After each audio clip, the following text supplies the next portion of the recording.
Hello, dear students. It is quite natural for every introductory course on religion to start with a lecture on the origin of religion. As any cultural phenomena, religion has its beginning. The issue of the end of religion will be discussed much later this semester. As for now, let's talk about when and how religion might come to existence. I say might because, of course, scientists cannot say for sure when did it start and when did it start with Homo sapiens or earlier. There are ideas that some intelligent animals like apes or even elephants sometimes perform something that resemble religious rituals. Look at this slide. Excavating Neanderthal burials, archaeologists noticed that these archaic humans that lived a few 100,000 years ago in Eurasia buried their family members in a very peculiar way. As you can see on this picture, the corpse of a deceased man is carefully showered with flowers. Another Neanderthal burial at Tashiktash in Uzbekistan, which contained body of an 8-year girl, was arranged in a much more sophisticated way, with ibex horns that presumably served as a protection for the body. These and other findings forced researchers to suspect that Neanderthals could have abstract ideas of afterlife, to say it in Russian, загробная жизнь, посмертная жизнь, посмертное существование. Others believe that such kinds of burials, if they are burials at all, could be simply practical solutions to conserve dead bodies. Other researchers are convinced that Neanderthals were able to recognize death and mark it, as opposed, for instance, to leaving the body where it lay for scavengers to eat. Perhaps they simply wanted to bury their companions' bodies in order to protect themselves from predators or disease or both. It is also possible that the symbolic marking was the Neanderthals' way of showing respect and care for people they had known and loved in their lives. In any case, current evidence linking Neanderthal burials to symbolic thought is too far-fetched and still needs stronger factual base. So far, we need to deal with more reliable data. In today's lecture, we will try to deal with the following issues. When did religion begin? How do researchers trace the beginning of religious way of thinking? What kind of artifacts testify to emergence of the ideas of afterlife? What are the earliest forms of religion? What is evolutionary concept of religion? And how do modern researchers explain development of religious beliefs in human societies? One of the oldest evidence of existence of religious concepts among ancient people are so-called cupels, or handmade semi-spherical depressions carved on the surface of megaliths. Stone artifacts dotted with such carvings are found throughout the world, and this labor-consuming phenomenon for a long time had no rational explanation. Recently, a suggested idea explains cupels with religious views of prehistoric people who tried to free life energy from stones. A weird idea. The cupel carvings was thus a part of religious rituals aimed at raising fertility in locality and among tribesmen. Researchers that deal with prehistoric religion don't have rich primary sources at hand. They infer possible religious conceptions of Paleolithic and Neolithic Homo sapiens from two sources: burial sites, like those we have seen earlier, and pieces of art that were found in the process of excavation of ancient human settlements. Once it concerns Homo sapiens, there is no doubt that they certainly possessed complex ideas of what happens with them after they die. Archaeologists discovered a number of Upper Paleolithic burial sites dated back to 40 to 20,000 years ago, with evidence of elaborate mortuary rites practiced by prehistoric humans. Among them are costly tools and decorations buried along with corpses. The impracticability of such utilization of valuable items is something that says in favor of existence of religious beliefs. Double burials, when a spouse or relative can sacrifice her, himself, or be sacrificed in order to accompany the deceased in the afterlife. Secondary burials is when the remains of the dead body are buried second time to improve the conditions of the deceased in the afterlife. All these types of burials testify the existence of complex religious ideas. Stone Age art is another source for exploration of prehistoric religion.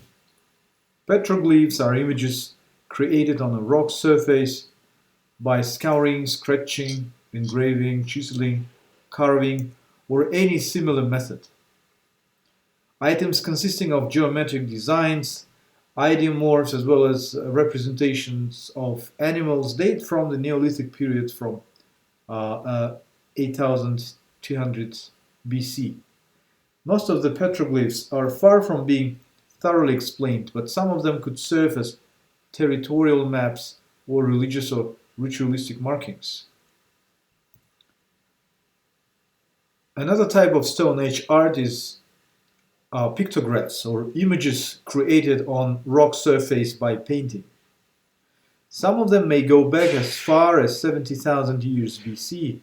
Both petroglyphs and pictographs functioned in a way to express some simple messages or ideas and are characterized by the stereotyped execution which is standardized at least within their group or locality. The observation of numerous samples of Stone Age art allows researchers to argue that it is definitely the art of hunters. Dangerous predators and large animals might have been pictorialized in order to demonize or cast spells upon them.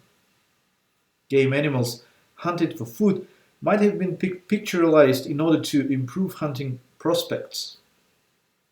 Caves or rock cavities themselves, where many pictographs were found, represented some sort of supernatural realm.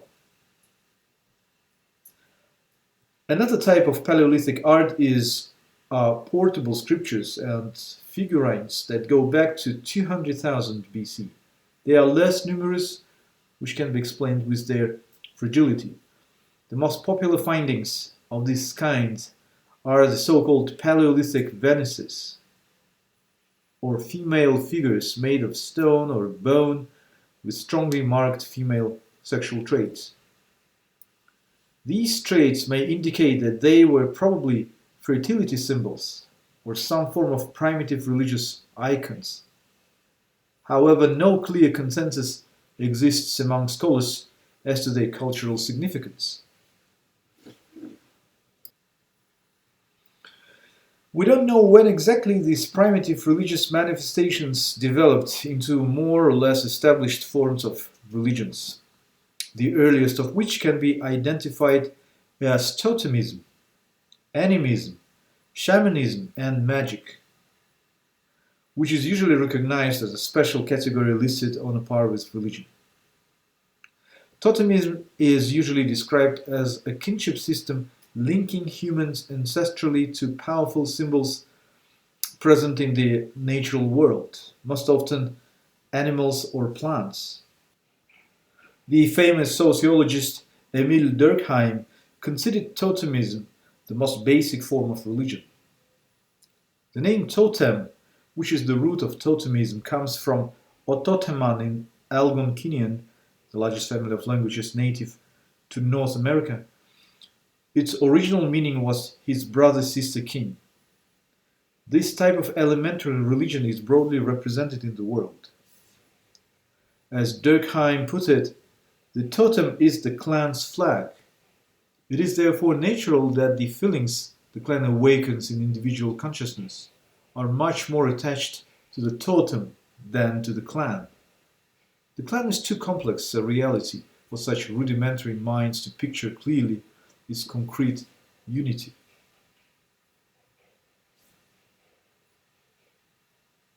The vestiges of totemism are observable everywhere, especially in the national symbols. Look at these flags of Bhutan, Albania, Mexico, Sri Lanka, the Papua New Guinea, and Kazakhstan, with real and mythical animals representing the spirits of these nations. All of some of them may go back to totemic symbols of tribes that inhabited these countries. Animism is the generic term for numerous and diverse religions focused on the belief that nature includes spirits, sacred forces, and similar extraordinary phenomena. Famous 19th century British anthropologist Sir Edward Tylor viewed animism as the basis of all religions and the earliest stage in the evolution of religion. The name animism comes from Latin anima, meaning spirit, soul, or life force. Animists believe that supernatural forces inhabit animals, plants, rocks, and other objects in nature. These forces are envisioned as spirits or souls. As Tylor claimed in one of his works, animism is the true natural religion, that is the essence of religion. It answers the questions of which religion came first and which religion is essentially the most basic and foundation of all religions. Animism was the best answer to these questions. So it must be the true foundation of all religions. Animism is described as the belief in spirits, inhabiting and animating beings of soul existing in things. I already mentioned before that magic shouldn't be considered as another type of primal religion, as many researchers prefer to consider it as something separate from, albeit very closely related with, religion. Magic is another generic term denoting various beliefs and practices aimed at influencing events by using mysterious or supernatural forces. The word itself comes from Old Persian magu, a category of religious specialists with obscure functions. Scottish social anthropologist James George Fraser believed that magic is a way of thinking, is distinct from religious or scientific modes. He claimed that magic is the earliest pre-religious way of thinking. Magic goes back to ancient history of humankind, and its elements persist up to date. Elements of magic are deeply rooted in most of existing religions. As James Fraser claimed in one of his works, in primitive society where uniformity of occupation is the rule and the distribution of the community into various classes of workers has hardly begun, every man is more or less his own magician. He practices charms and incantations for his own good and the injury of his enemies. With the advance of knowledge, therefore, prayer and sacrifice assume the leading place in religious ritual, and magic, which once ranked with them as a legitimate equal, is gradually relegated to the background and sinks to the level of a black art.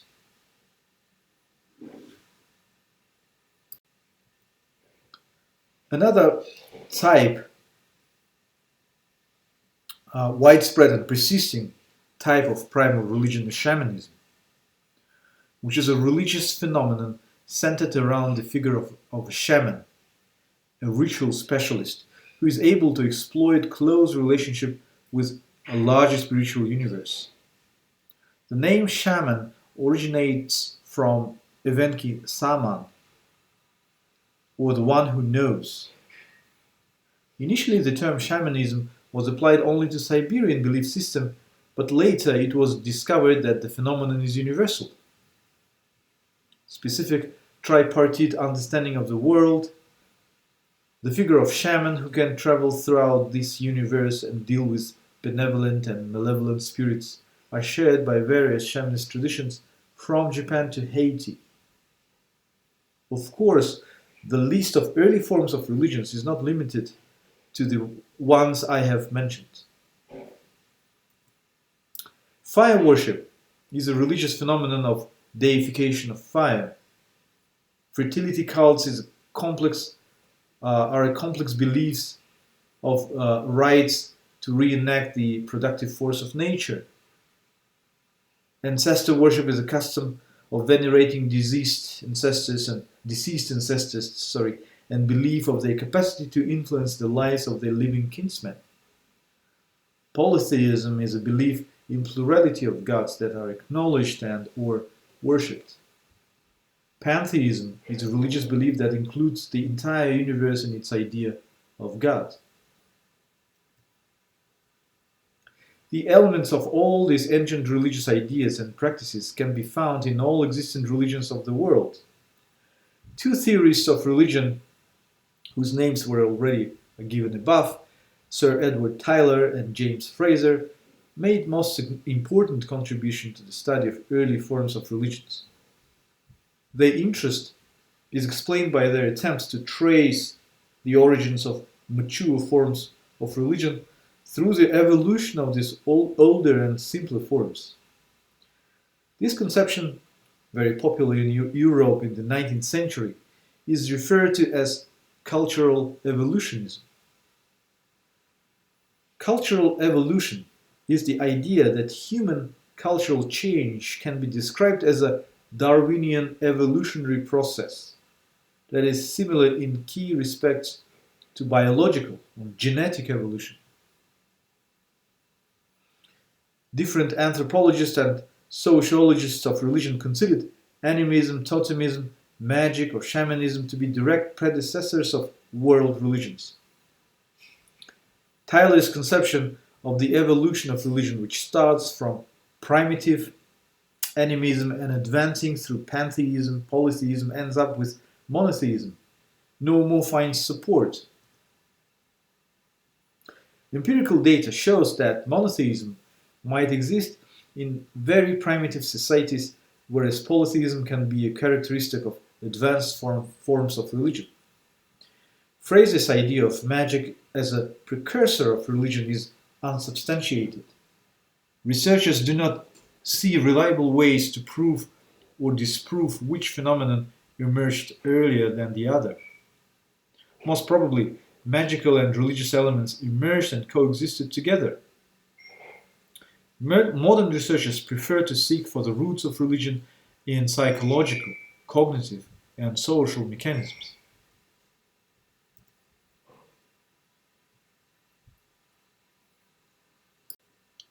In this part of our lecture, we will talk about two modern theories of the origin of religion.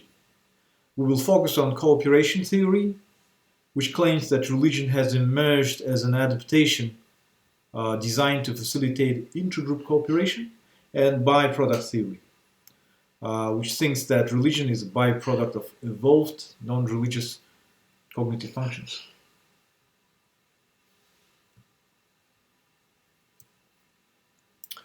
So, the cooperation theory identifies religion as a way to facilitate coherence in the human societies.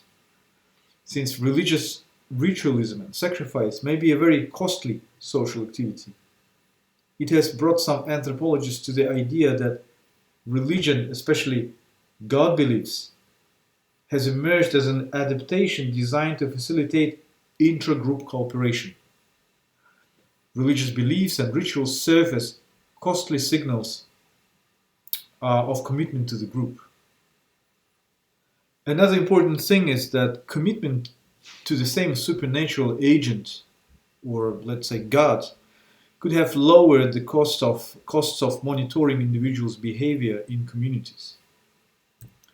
Other researchers deny the claim that all aspects of religion emerged at once at some point in history. As American religionist John Wilson claims, all of the psychological ingredients that enter into religion originally evolved to solve more general problems of social interaction. Religion makes it possible for us to think what others think, including absent or even dead persons, fictional characters, and also supernatural agents. Thus, religious beliefs are a byproduct of evolved cognitive mechanisms. This brings us to the following concluding remarks. Archaeological and anthropological evidence confirms that religious way of thinking goes back to at least Upper Paleolithic time and probably even earlier. Such forms of religious belief as totemism, animism, magic, and shamanism were definitely the earliest. This brought Sir Edward Tyler and James George Fraser to the idea of cultural evolutionism, where these forms of religion are viewed as precursors of later complex religions. Modern researchers prefer to look for roots of religion in social behavior and cognitive mechanisms of human minds. The conception of cooperation and theory of religion as a byproduct are most popular among contemporary researchers. Thank you for your attention.